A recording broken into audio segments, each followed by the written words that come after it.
El nombramiento por decreto de Lijo y García Mansilla es... Un horror.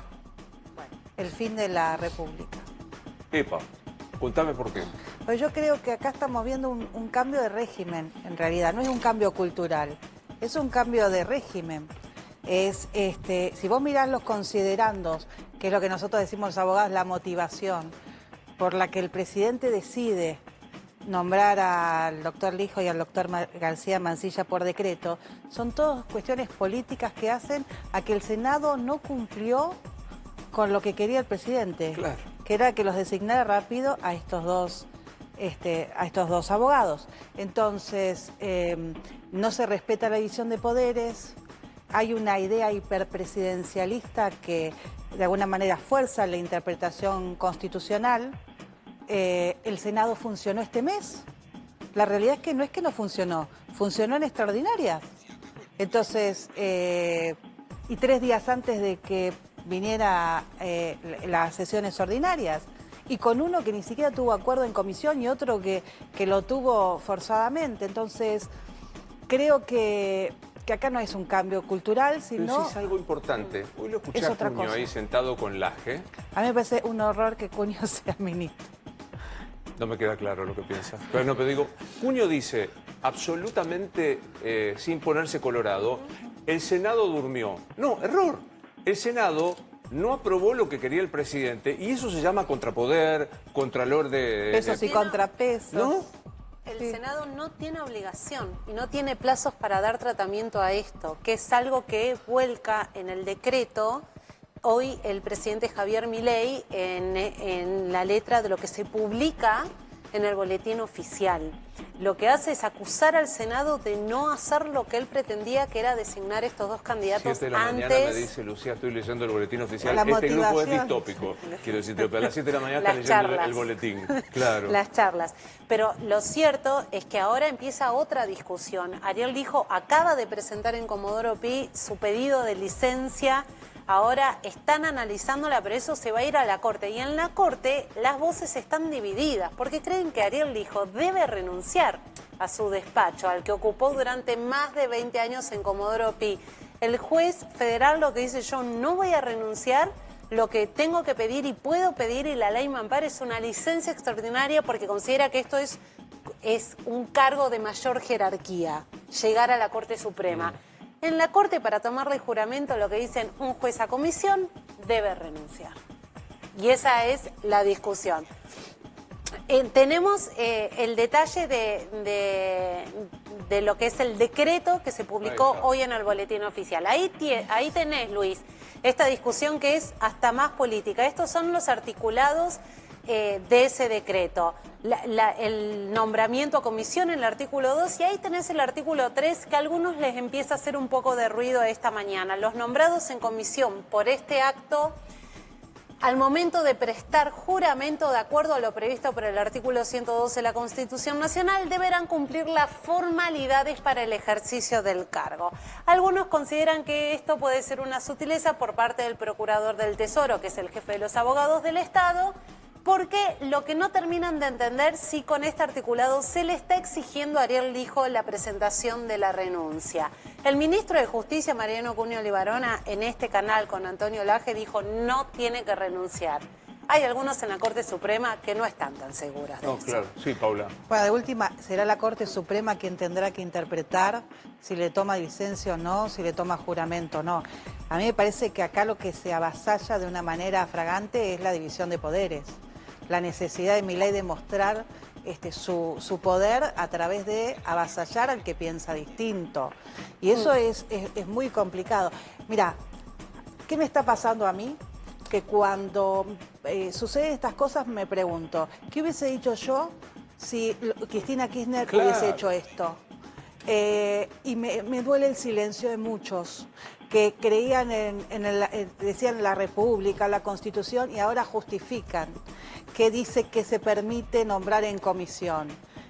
Bueno, sí, es cierto, la Constitución en 1860 introdujo esto, pero con circunstancias totalmente distintas.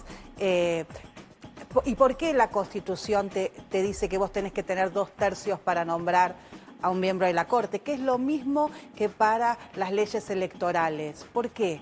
Porque requiere acuerdos, porque estás nombrando una persona que va a tener un cargo vitalicio y que va a decir sobre tu libertad, sobre tu patrimonio, sobre aspectos muy importantes de trascendencia de tu vida y de la república Ahora, donde Paula, vos vivís. De todas maneras, de acuerdo a la interpretación que yo vengo leyendo desde ayer, los dos casos serían distintos porque las dos vacantes son distintas.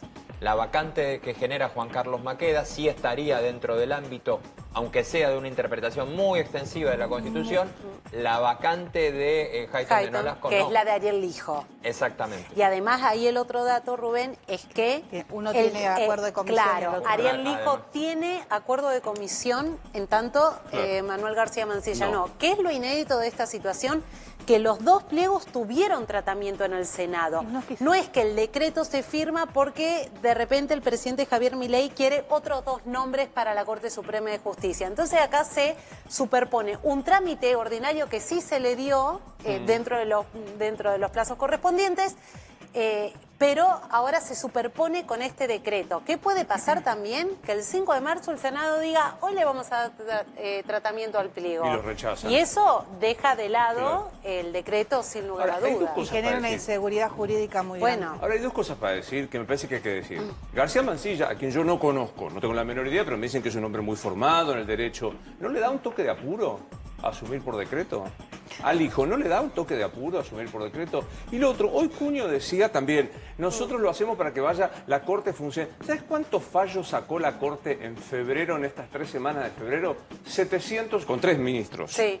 760. Es récord en la historia. O sea, es falso que quieren que se agilice la justicia. Si vos querés que se agilice la justicia, lo que tenés que hacer es cubrir el 30% de los cargos de jueces que están vacantes, y el Gobierno Nacional tiene sobre el escritorio del Ministro de Justicia, Mariano Cunioli Barona, más de 100 pliegos que tienen que ser enviados al Senado. Además existen con jueces, o sea, la misma institucionalidad te da las herramientas como para poder brindar el servicio de justicia sin necesidad de tensionar tanto la Constitución. Y el que cree que hay liberalismo sin seguridad jurídica, que hay inversiones sin seguridad jurídica, no entiende cómo es el proceso de decisiones de los que tienen que venir a invertir en este país. Claro.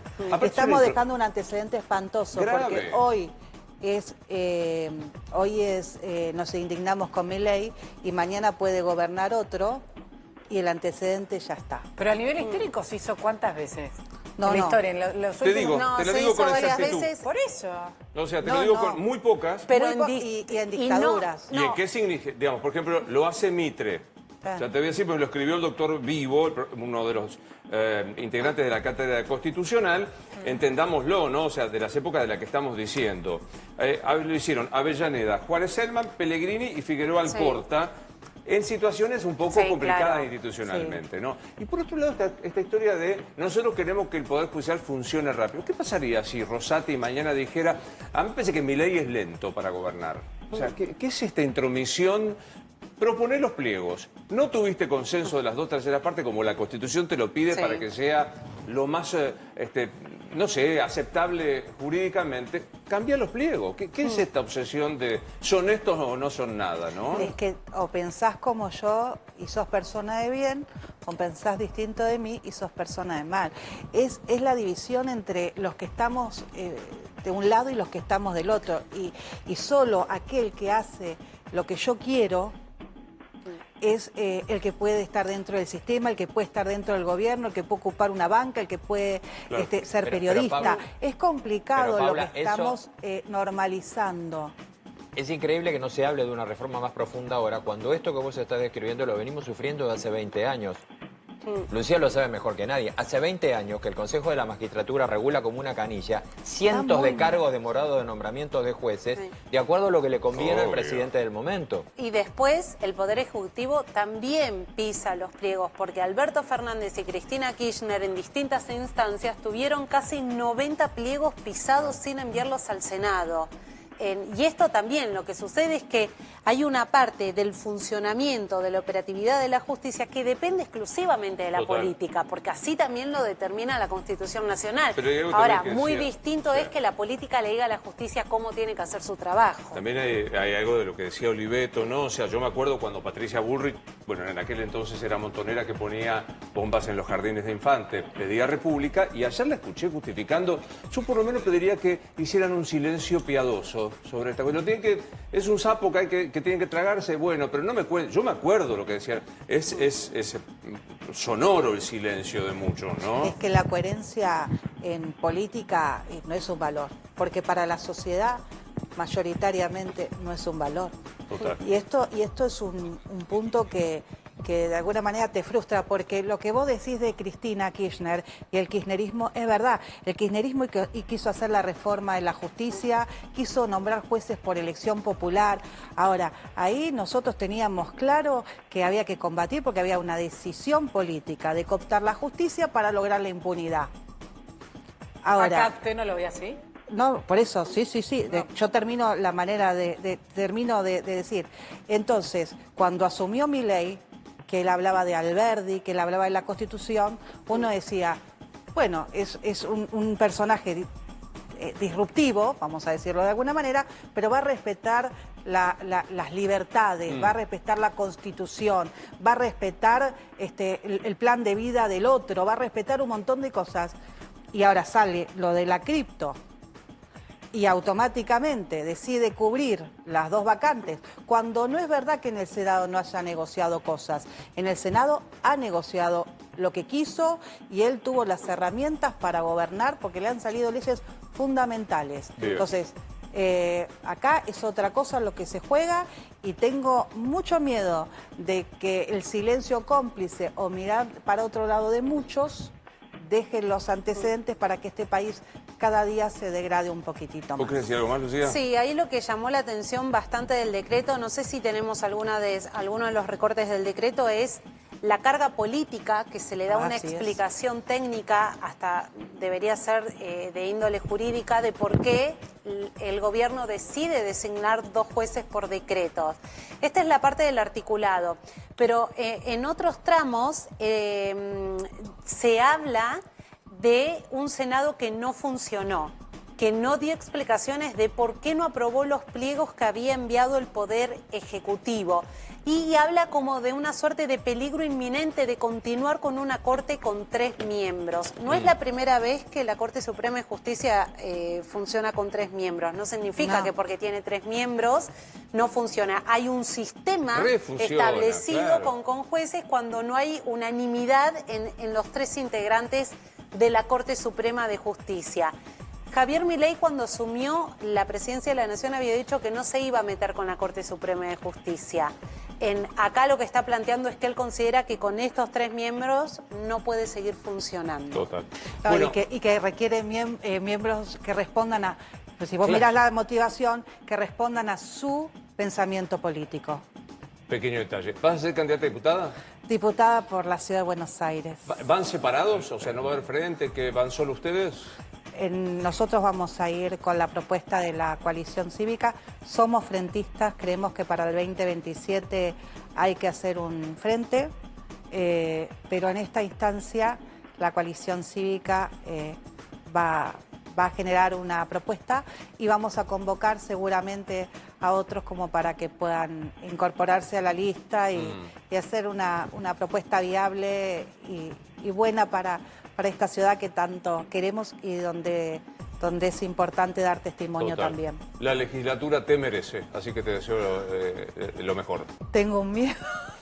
Para que no me quede que tengo un miedo, dice, claro, ahora viene la campaña, claro. Es competir con gobiernos. Sí. Bueno, te venís un día y charlamos de eso, dale. Un placer verte muchas siempre. gracias.